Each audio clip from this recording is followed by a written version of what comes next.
Let's do more lefties losing it with my next guest, Sky News contributor Kosha Gator. Kosha, let's have a look at some of the absurd lengths the media has gone to in order to excuse or try to cover up Joe Biden's comments calling half the country garbage. Here is CNN blaming a stutter. Joe Biden has never been a big arena speaker. He's never been the most fluid speaker. And by the way, as someone who had a stutter growing up, it's very obvious to me that there's an apostrophe at the end of supporters there. He was referring to the garbage spewed by supporters, not simply the supporters themselves. It was a stutter. He's not good with words, really. And not to be outdone, we had this from the ladies of The View. Here is Whoopi Goldberg, who seems to be in a permanent state of hysteria nowadays. I don't understand why all the pearl clutching over Biden's statement, why they all have a problem with what Biden said. When what this other guy has said, J.D. Vance? No, the comedian. No, I'm just going to watch the clip. The man whose name she doesn't know. We're like a garbage can. You know, it's the first time I've ever said that. We're like a garbage can. We're like a garbage can. It's like we're a giant garbage can. Yeah. So He's talking about country. The country. The entire American Garbage can. population.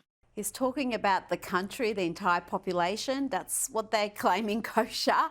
Wasn't he talking about the fact that unchecked illegal immigration has seen thousands of criminals flood the country and treat the country like a garbage can? Isn't that kind of a fairly important context to add there? Absolutely, but honestly, with the ladies of The View, I don't know if they genuinely understood that or don't understand it, but the American people understand it. This is why immigration is a top 2 issue, and everybody sees the numbers, everybody sees the very tragic, sad anecdotes, and everybody knows what it means.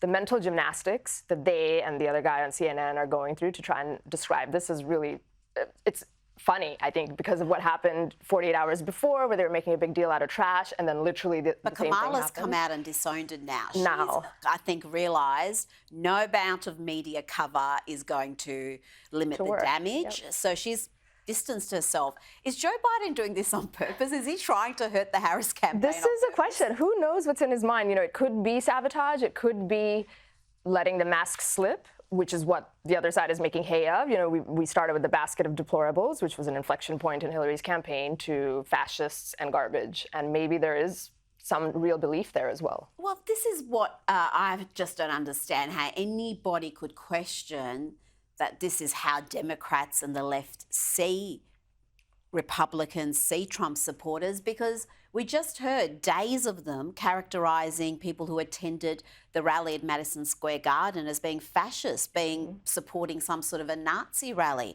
So if you think people are Nazis and fascists and white supremacists, well, of course you think they're garbage if that's for your worldview. And I think this is why they're having such trouble hiding this or trying to spin it. They put themselves in a box because they want to say that he's Hitlerian and fascist, but then simultaneously say his supporters aren't. I think Bret Baier had asked Kamala specifically, like, oh, why are millions, tens of millions of people supporting him? Do you think they're stupid? And she didn't take that bait. She said, no, I would never say that about American people. And now she's in a box where she has to admit it. Now, the mainstream media in the US may be waking up to reality. An anonymous TV exec has told the New York Magazine that, and I quote, if half the country has decided that Trump is qualified to be president, that means they're not reading any of this media, and we've lost this audience completely. A Trump victory means mainstream media is dead in its current form.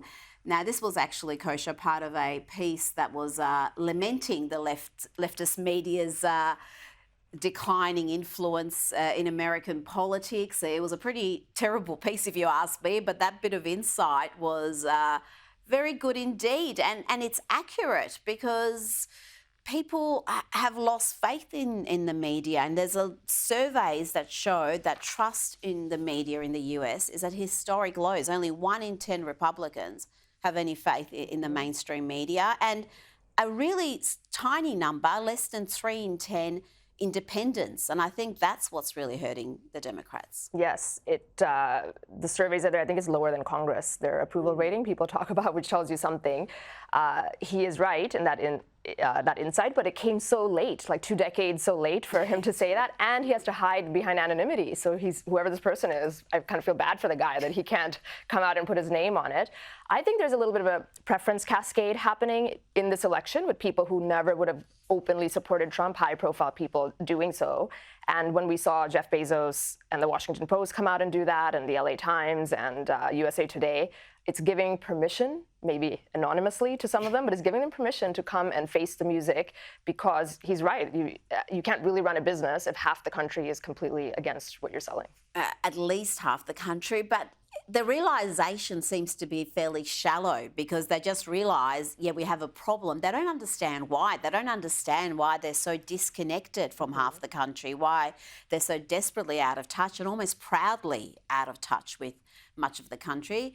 Now, let's have a look at this ad from Robert F. Kennedy's team. This is in response to Kamala Harris's campaign to drum up more support among male voters. Dear Kamala Harris, let's get one thing crystal clear. The vast majority of American men have no issue with electing a female president. Our issue lies solely with you.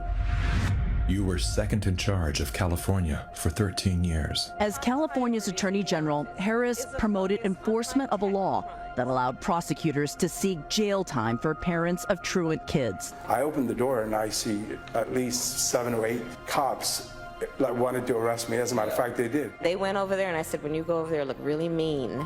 She had me arrested and prosecuted because my handicapped daughter was sick in the hospital and had missed some days of school. I learned that with the swipe of my pen, I could charge someone with the lowest level offense. That person could be arrested, they could lose time from work, and their family maybe lose their job. They'd have to come out of their own pocket to help hire a lawyer. They'd lose standing in their community. I lost my job and couldn't pay rent, and we got evicted.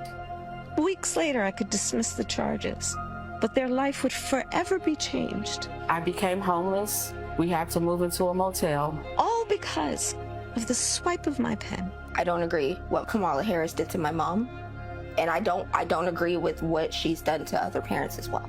You were second in charge of the United States for 4 years. If anything, would you have done something differently than President Biden during the past 4 years? There is not a thing that comes to mind in terms of, and I've been a part of most of the decisions that have had impact. Kosha, that's a powerful ad. Her record as a prosecutor, her record as VP, as the borders are, all of it is working against her. And that was a real reminder of what happened in California, because the media is not telling us about it. Absolutely. It's a reminder, and it's probably even educational for so many people who don't know that much about her, because her strategy clearly has been to avoid it. And either first it was vibes, and then it was joy, and then it was Trump as Hitler. But it's never actually been about her record other than to just tout the fact that I was Attorney General of the largest state in the country. Nothing beyond that. What was really interesting about it is they were going after truancy, which is prosecuting parents for choosing not to send their kids to school for any number of reasons. That comes across as very callous for the parental vote and maybe women. I think she's going after that. And also the words that she was using, like, with the stroke of my pen, I can put you away and ruin your life. It was almost drunk on power. If you watch the full ad, we played a fair chunk of it, but it's actually longer than that. You actually hear her talk about why she did this. And it wasn't to get kids to school. That wasn't the number one objective. It was for the funding, because California was losing funding because of the truancy. Right. And it was a significant amount, and she said, I want that money. So the full ad is just quite devastating. But we've also got ads like this. This one encourages women to lie to their husbands about how they're voting. This is one that's encouraging them to vote for Kamala, lie to their husbands, and really what's insightful about this ad is how the left see women. Your turn, honey. In the one place in America where women still have a right to choose, you can vote any way you want, and no one will ever know. Did you make the right choice? Sure did, honey. Remember, what happens in the booth stays in the booth. Vote Harris Walls. kosher. It was kind of a funny ad, but the way they see women, particularly women married to conservative men, it's almost a caricature. It is a caricature, and you're right, it was funny, and abortion is a very animating issue for the Democrat base. They love that issue. It really is motivating them to come out. That's one of the things, if the election does go in Kamala's favor, it's going to come down to women and that issue. So they're clearly touching on that. But then to your point, the whole message of saying, hey, lie to your husbands, I think that's going to backfire, especially with married women. Like, there's just something tacky about it. The dynamic between the husbands and wives there was just so kind of creepy, and like the men seemed like losers. Like losers, but almost, you know, that whole toxic masculinity air that the left seems obsessed with. It really just painted everybody so poorly. It's like, why would you want to identify with that? Well, that's not going to encourage you to change your behaviour. It's very negative. Overall, it just was a negative approach to family, to marriage, to women, to all of it. So I don't think it's going to work. It was a strange one. We've seen some strange ads in this campaign, but who knows? It may be effective. Kosher Gator, thank you so much for your time this evening.